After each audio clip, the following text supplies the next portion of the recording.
नमस्कार दोस्तों, स्वागत है आपका सीपी स्मार्ट क्लासेस में। दोस्तों, डेली की तरह आज भी दैनिक रोजगार समाचार के इस वीडियो में आप सभी का स्वागत है और शुरू करते हैं वीडियो प्रमुख खबरों के साथ।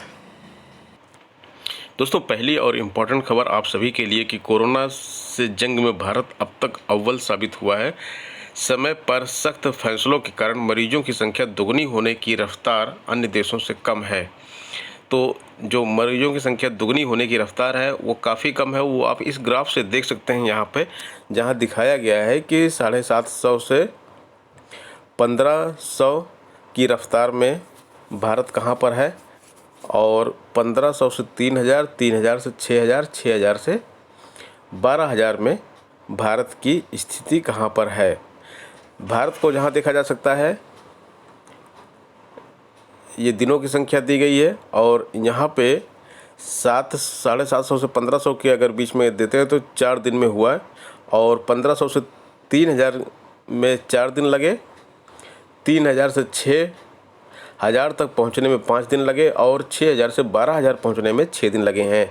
ये भारत का आंकलन है। और अमेरिका में यही चीज़ देखेंगे तो 2 दिन, 3 दिन, 2 दिन, 2 दिन, 2 दिन, यानी कि 2 दिन या 3 दिन में ही हमेशा वो डबल हो गई है। वहाँ पर इटली में भी इसी तरह से 2, 3, 4 दिन में डबल हुई है और बाकी सभी देशों को आप यहाँ पे देख सकते हैं। इसके साथ साथ जो कनाडा का है वो यहाँ पर भारत के लगभग बराबर हो सकता है, लेकिन यहाँ पर जो 1500 से 3000 का आंकड़ा है वो केवल 2 ही दिन में पूरा कर लिया गया था, इसलिए इससे भी आगे भारत है।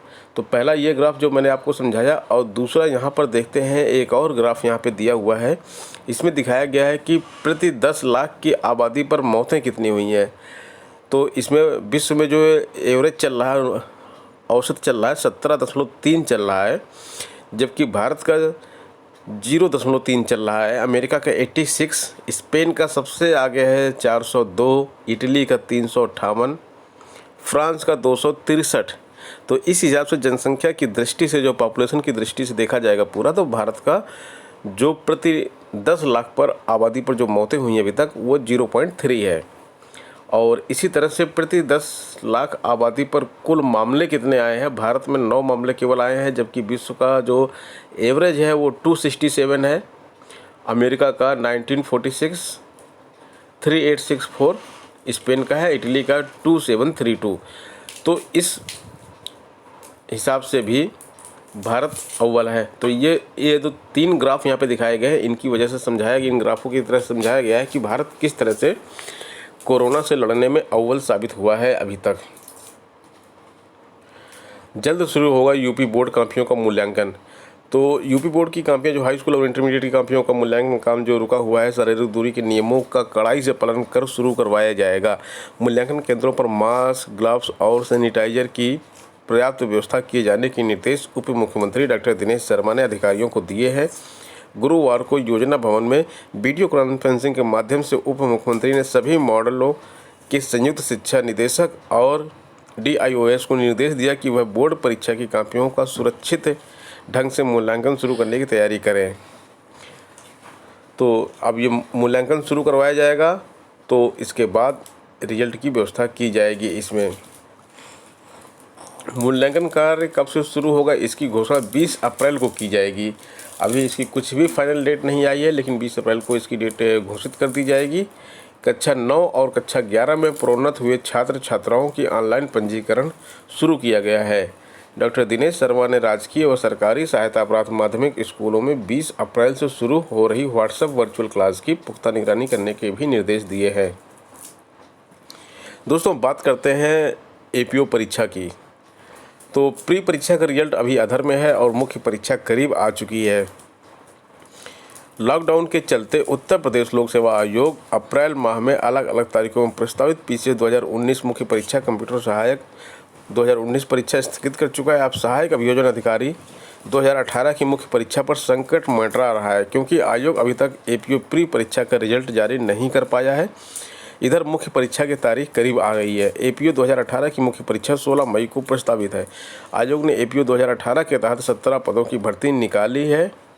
इसमें 45,311 आवेदन हुए थे, जबकि प्री परीक्षा बीती 16 फरवरी को प्रयागराज व लखनऊ में 95 केंद्रों पर आयोजित की गई थी। परीक्षा में 11 अभ्यर्थी परीक्षा में शामिल हुए थे। इधर 3 मई तक लॉकडाउन बढ़ गया है। अगर 4 मई से लॉकडाउन ख़त्म भी होता है तो भी मुख्य परीक्षा होती नज़र नहीं आ रही है।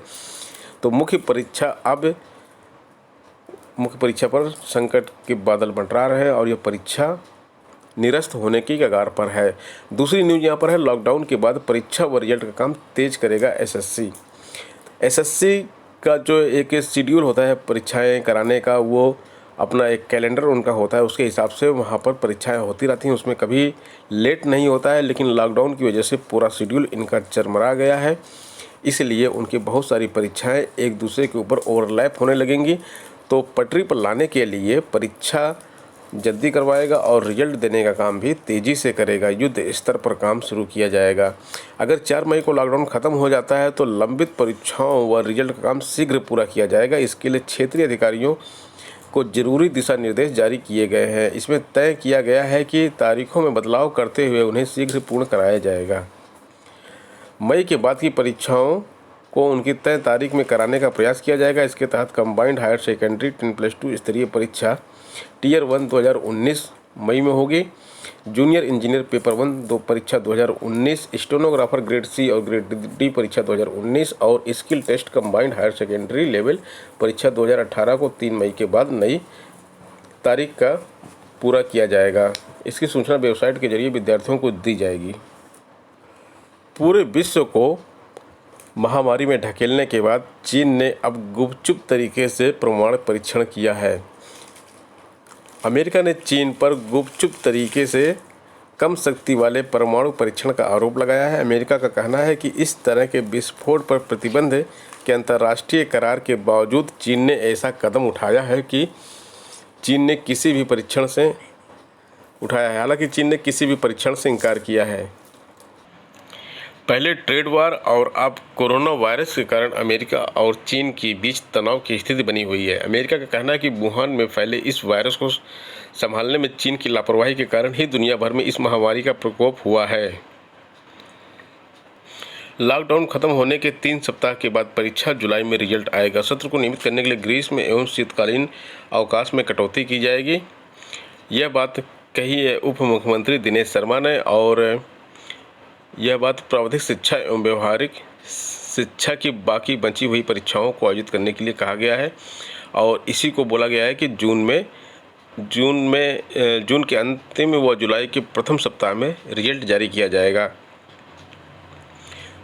गुरुवार को उप मुख्यमंत्री डॉक्टर दिनेश शर्मा की अध्यक्षता में हुई शिक्षा कमेटी की बैठक में फैसला लिया गया है। डॉक्टर शर्मा ने प्राथमिकता के आधार पर विश्वविद्यालय व डिग्री कॉलेजों में बीए, बीएससी व बीकॉम सहित अन्य पाठ्यक्रमों की बाकी परीक्षाएं कराने को कहा है। इसी तहत प्रावधिक शिक्षा विभाग द्वारा संचालित इंजीनियरिंग कॉलेजों में BTech, B pharma, B arch सहित विभिन्न पाठ्यक्रमों की बाकी परीक्षाएं और व्यवहारिक शिक्षा विभाग द्वारा संचालित राजकीय व निजी औद्योगिक प्रशिक्षण संस्थानों की डिप्लोमा पाठ्यक्रमों की बाकी परीक्षाएं भी कराई जाएंगी। तो दोस्तों, ये थी आज की अपडेट। मिलते हैं नेक्स्ट वीडियो में नई अपडेट के साथ। धन्यवाद।